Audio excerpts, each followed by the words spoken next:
भर्गो देवस्य धीमहि धियो यो नः प्रचोदयात्। बर्हापीडं नटवरवपुः कर्णयोर्कर्णिकारं बिभ्रद्वासः कनककपिशं वैजयन्तीं च मालां।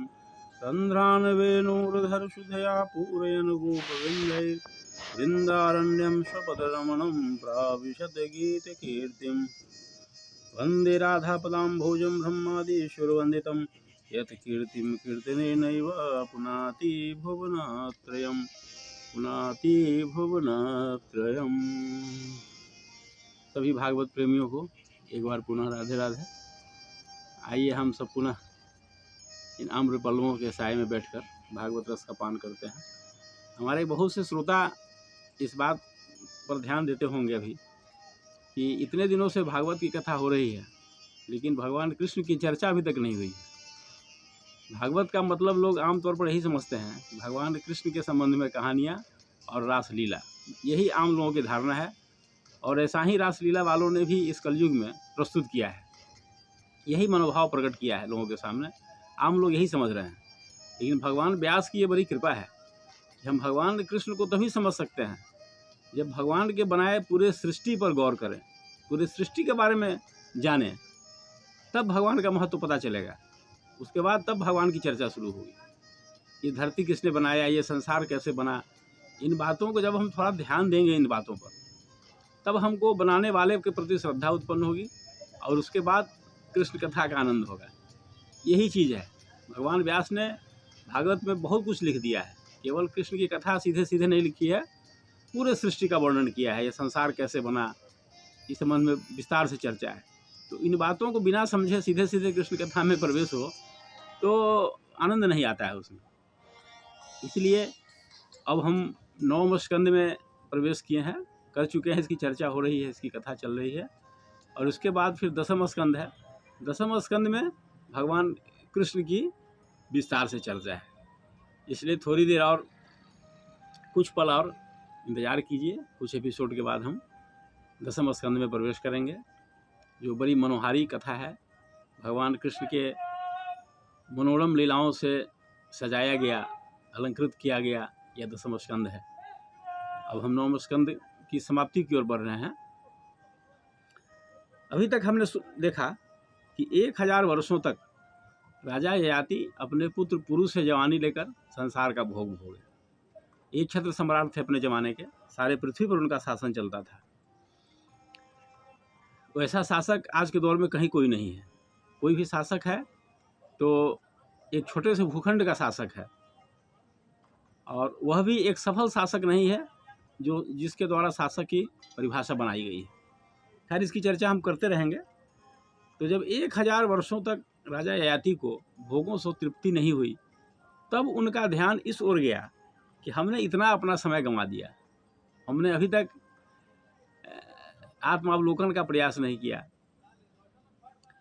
अपने जीवन के संबंध में कोई मंथन नहीं किया, और मेरा अधपतन हो रहा है। ये चिंता उन्हें सताने लगी कि जिस काम के लिए भगवान ने मुझे इस धरती पर भेजा, वही काम मैंने नहीं किया।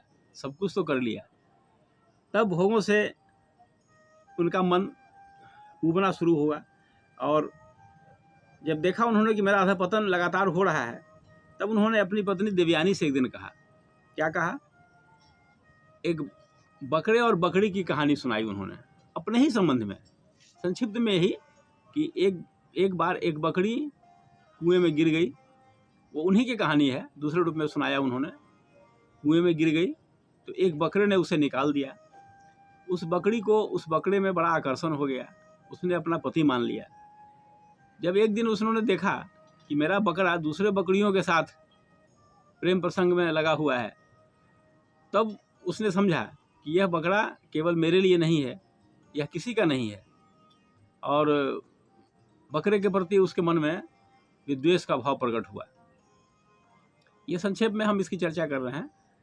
तो अपनी ही कथा उन्होंने कही, और तब उन्हें ध्यान आया कि संसार में जितने भी अन्न हैं, स्वर्ण हैं, पशु, स्त्रियां हैं, वे कामी पुरुष के मन को संतुष्ट नहीं कर सकती है। जैसे आग में घी डालने से आग बुझती नहीं है और भड़कती है, उसी तरह से भोगने से मन भरता नहीं है और ज़्यादा कामना होती रहती है भोगने की। हमारे शास्त्रों में कहा गया है कि यत् पृथव्याम व्रीहि एवं हिरण्यम पशवः स्त्रियः न दुह्यन्ति मनः प्रीतिम पुंसः काम हतस्यते। कहा गया कि संसार में, इस पृथ्वी में जितने भी अन्न हैं, जितने भी स्वर्ण हैं, जितने भी पशुधन हैं, जितनी भी स्त्रियां हैं, सब मिलकर भी एक कामी पुरुष के मन को संतुष्ट नहीं कर सकती है। ऐसा इसी स्कंद के 19वें अध्याय के 13वें श्लोक में इसकी चर्चा की गई है। तो यही कामनाओं के प्रति आकर्षण मनुष्य के जीवन में दुख का कारण है। जितना ही हम आकर्षित रहेंगे कामनाओं के प्रति, उतना ही हमारे जीवन में दुख बढ़ता चला जाएगा। और इसके साथ एक और बड़ी अच्छी बातें कही गई कि मात्रा स्वस्त्रा दुहित्रा व न विविक्ता सोनो भवेत। मात्रा स्वस्त्रा दुहित्रा व न विविक्ता सोनो भवेत, बलवान इंद्रिय ग्रामो विद्वांसमपि कर्षति। इसमें कहा गया कि अपनी माँ, बहन और बेटी के साथ भी एकांत में बिल्कुल समीप नहीं बैठना चाहिए, क्योंकि मन जो होता है वह बड़ा बलवान होता है। बलवान इंद्रिय ग्रामो विद्वांसमपि कर्षति, बड़े बड़े विद्वानों के मन को भी विचलित कर देता है। हमारे शास्त्रों में ऐसा कहा गया है। और आज के दौर में हम देखते हैं, खैर ये तो समझाने के लिए कहा गया है, अपनी माँ, बहन, बेटी के साथ तो कोई भी आदमी बैठता है, ये समझाने के लिए कहा गया कि उनके मन कितना बलवान होता है, इसको दृष्टांत दिया गया। और आज हम देख रहे हैं कि पराई स्त्रियों के साथ नज़दीक बैठना, चाहे वो किसी भी कारण से हो, एक आम बात बन गई है। और यही कारण है कि हमारे संसार में स्त्री पुरुष से संबंधित अपराध बढ़ते ही जा रहे हैं। इस संबंध में हम आगे चर्चा करेंगे। फिर आज इतना ही। ओम शांति शांति शांति, सर्वारिष्टेषु शांतिर्भवतु।